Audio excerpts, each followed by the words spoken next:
Shalom, selamat pagi ibu bapak dan saudara sekalian di dalam Kristus Yesus Tuhan kita. Kasih karunia dan damai sejahtera dari Allah Bapa kita dan dari Tuhan Yesus Kristus menyertai kita sekalian. Saudara yang terkasih, firman Tuhan sumber kekuatan kita pada hari ini diambil dari kitab Maleaki pasal 3 ayatnya yang ke-17. Mereka akan menjadi milik kesayanganku sendiri, firman Tuhan semesta alam, pada hari yang kusiapkan. Aku akan mengasihani mereka sama seperti seseorang menyayangi anaknya yang melayani dia. Demikian firman Tuhan. Saudara terkasih di dalam Kristus, apakah saudara pernah merasa iri dengan keadaan orang lain yang cukup berhasil daripada kita, dan mereka pun kehidupannya menempuh jalan orang fasik yang tidak baik berperilaku, jarang atau tidak pernah beribadah, dan yang lainnya, yang membuat kita berpikir kembali dan membandingkannya dengan diri kita yang selalu berusaha menjalankan firman Tuhan dan taat beribadah. Gambaran situasi seperti inilah yang dimaksudkan dengan kitab Maleaki pasal 3 ini. Pada ayat ke-7, Allah menegur dan mengajarkan hidup taat supaya orang Israel pada generasi yang baru ini tidak lagi mengulangi kesalahan seperti yang dilakukan orang tua dan nenek moyang mereka. Mereka diminta oleh Allah supaya kembali kepadanya agar memberkati.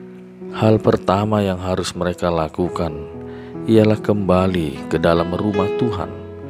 Harus memperhatikan keadaan diri mereka yang beribadah kepada Tuhan. Mereka harus memperhatikan persembahan yang mereka persembahkan kepada Tuhan. Maleaki mengulang kembali apa yang telah difirmankan Tuhan dahulu kepada nenek moyang mereka.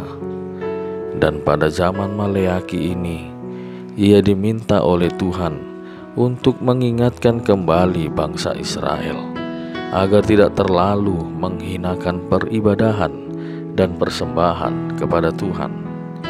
Tuhan akan bertindak bagi mereka yang menghinakan peribadahan dan menghinakan persembahan kepada Tuhan. Karena itulah pada pasal pertama banyak sekali Maleaki berbicara tentang sikap orang Israel terhadap peribadahan dan persembahan mereka. Pada pasal yang ketiga ini, Allah juga mengingatkan bangsa Israel tentang persembahan persepuluhan yang sering kali mereka lalaikan. Tetapi bagi mereka yang mengindahkan peribadahan dan persembahan akan menjadi kesenangan bagi Tuhan. Tidak ada kesia-siaan dalam beribadah kepada Tuhan. Orang selalu mengatakan bahwa mengikut Tuhan tidaklah berfaedah, hanya menambah beban. Perhatikanlah pasal ketiga ayat yang ke-16. Tuhan memperhatikan dan mendengarnya. Ada kitab peringatan yang dituliskan untuk membedakan siapa yang takut akan Tuhan dan menghormati namanya. Kepada orang-orang yang demikianlah akan menjadi milik kesayangan Tuhan. Ia akan menjaga dan mengasihani kita seperti bapa yang sayang kepada anaknya. Dan tidak lama lagi, seperti yang difirmankan Tuhan pada ayat yang ke-18, kita pun akan melihat perbedaan antara orang-orang yang beribadah kepada Tuhan dibandingkan dengan orang-orang yang tidak beribadah kepadanya. Amin. Marilah kita berdoa. Maha kuasa Engkau ya Tuhan, Maha kudus Engkau ya Tuhan, yang sering kali kami lalaikan di dalam kehidupan kami. Begitu kurangnya perhatian kami terhadap Engkau dan rumah-Mu ya Tuhan. Sementara Engkau selalu melimpahkan pengampunan-Mu kepada kami.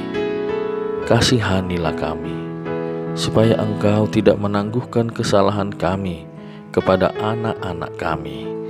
Biarlah mereka menemukan terang-Mu yang bercahaya itu melalui para pelayan-Mu yang Engkau utus bagi mereka, sebab mereka adalah anak-anak kesayangan-Mu. Tuhan, berikanlah kami pemulihan di dalam satu hari ini.